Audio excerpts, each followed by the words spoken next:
Kelly here from freebiefindingmom.com.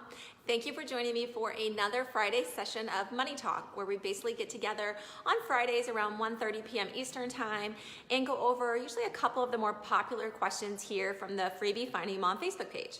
So today's first question we have comes from Patty.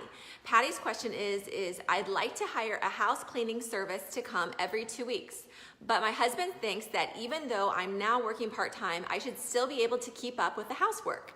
She said he thinks only rich people have cleaners, but I told him it would really help take some stress off of me.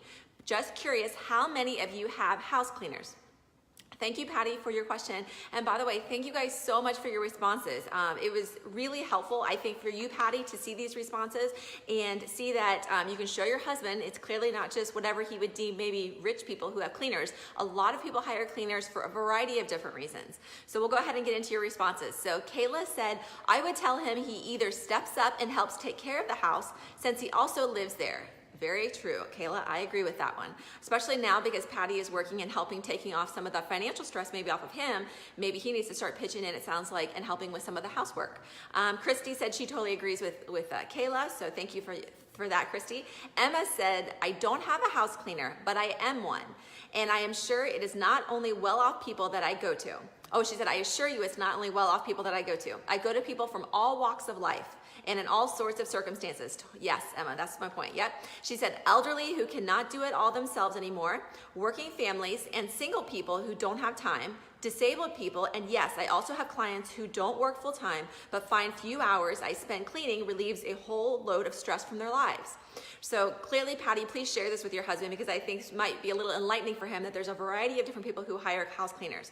And then Emma goes on to say, as long as it's something you can afford, I think that if it's going to make you feel happier, then it shouldn't be a problem. Totally agree, Emma. Thank you for sharing that. And then Johnny said, I am a stay-at-home dad to a 20-month-old and 3 in elementary school. Johnny, you are busy. Thank you so much for sharing your thoughts here. And then he says, my wife thought it would be a good idea to have someone to come in and do the floors and bathrooms every 2 weeks to help alleviate some of the stress of running a household. And Johnny goes on to say, my wife works hard, but we're not wealthy. He said, just budget accordingly for that expense. Plus, after our house cleaner leaves, everything is so clean. So I'd say tell your husband to help pick up the slack or start interviewing people. Yep, thank you for Johnny. Especially from a man that's saying that, that's wonderful. Thank you for sharing that, Johnny.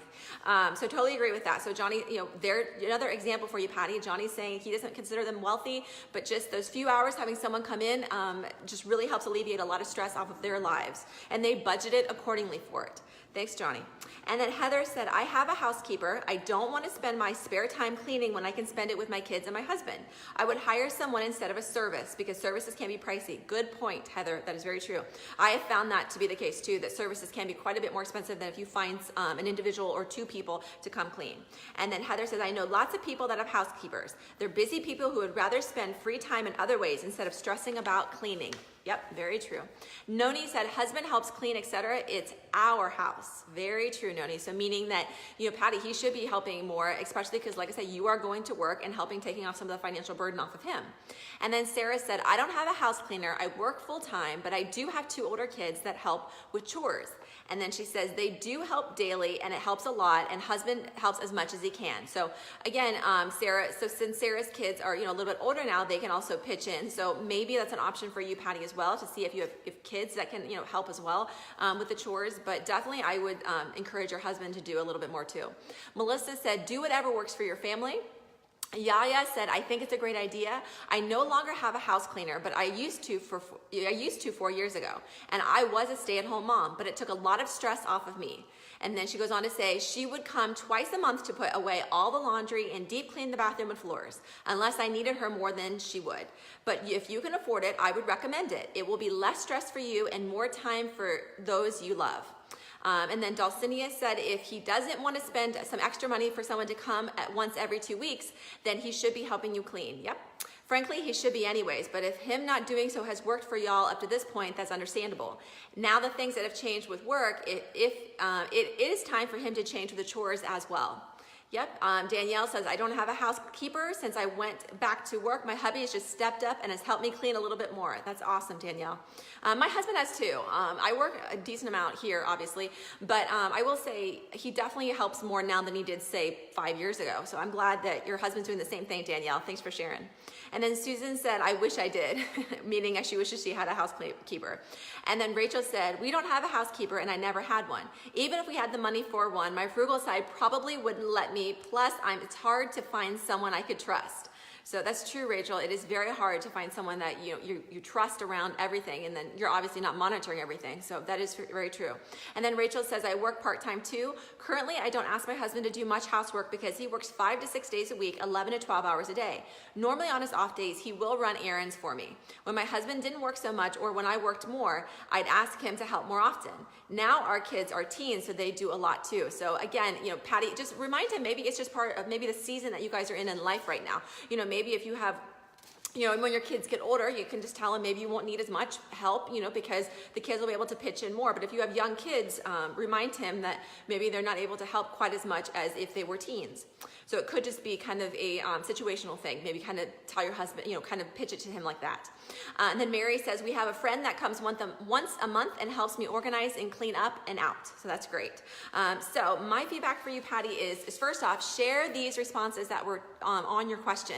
You guys did a great job of sharing your thoughts, and I really appreciate that. Patty, use that and show your husband, clearly it's a variety of people that hire housekeepers to help them for, a multitude of things, whether it's because they're disabled, whether it's just they don't have the time. Maybe they just, like Johnny said, just made it a priority in their budget and said, you know what, this is something important to us and we're going to do what we have to make it happen.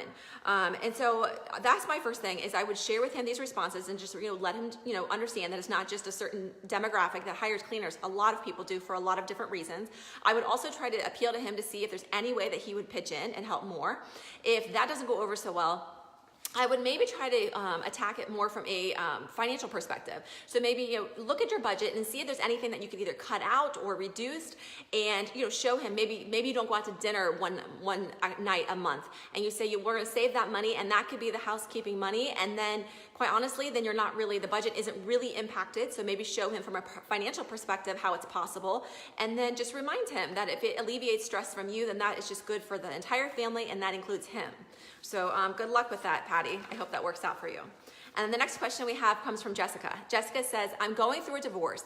I have a Bank of America card almost maxed out. The interest each month kills me. I think I should get a 0% interest card to transfer the balance. Does anyone have experience with doing this, and did it save you money?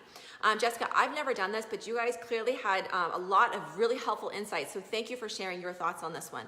Veronica said, absolutely. If you transfer that balance, absolutely, if you can transfer that balance, but most only offer introductory at 0%, then what is the rate? That's what I was thinking. So it might be 0% now, Jessica, but then you need to find out how long that 0% interest rate goes for, and then what does it bump up to when that period ends. Read the fine print. How long is the offer good for? Yep. First, call your current credit card company and ask, how can they help you?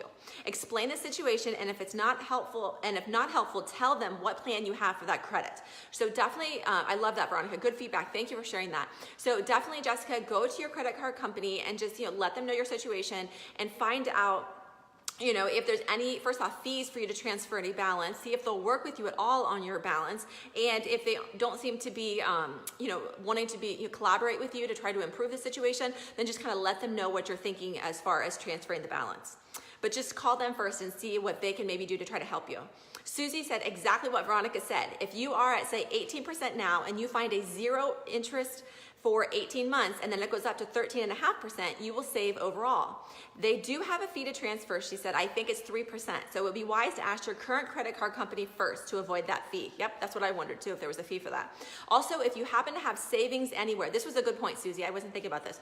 Also, if you happen to have savings anywhere that is making less interest than your credit card is charging you. So if you, let's say you have money, Jessica, sitting in like a money market account and it's just earning a couple percent, you should not just have that money sitting there when you could be paying down your balance. balance, as long as you have a contingency fund already set aside. And then Susie goes on to say, use that savings to pay off the credit card. Keep your emergency money available, yep, if you have it. But cash sitting in a bank making 3% interest is not wise if you're paying a higher interest on your credit card. Very true. So first things first, like Susie is saying, make sure you have that, emergency fund or contingency fund or whatever you want to call it. You have that money set aside. That's very important, Jessica. But after that point, your savings should be trying to pay down that credit card balance, because that is very expensive money for you, meaning it's costing you a lot each month to just keep that balance. Okay, but find out what that fee is to transfer that money over to a 0% card. And then Charlotte says, one thing to keep in mind is to be careful and not to, this is a good point too, keep in mind, be careful and not use to charge other purchases until you pay off the balance. So don't use that card for other purchases until you've paid the balance off. Because Charlotte says when you transfer balances and use that card, the amount you pay goes against the 0% balance and you're charged interest on your purchases. I did not know that, so that is crazy. That's good to know. So basically, whatever card you transfer that balance to, Jessica, make sure you're not using that card for any purchases, because it sounds like you could be charged interest on those purchases. So that is not something you would want at all. So definitely do your research and find out first and foremost, Jessica, if your credit card company will work with you on your balance.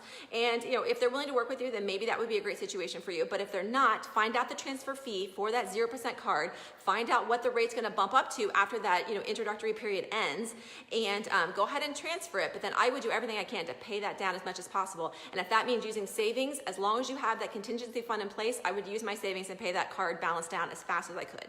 I hope that helps you, and good luck with that. As always, thank you guys so much for taking the time to watch these videos and for sharing your questions and providing your feedback to other people's questions. I really appreciate it. I wish you all a happy holidays, and again, thanks so much for watching. Bye-bye.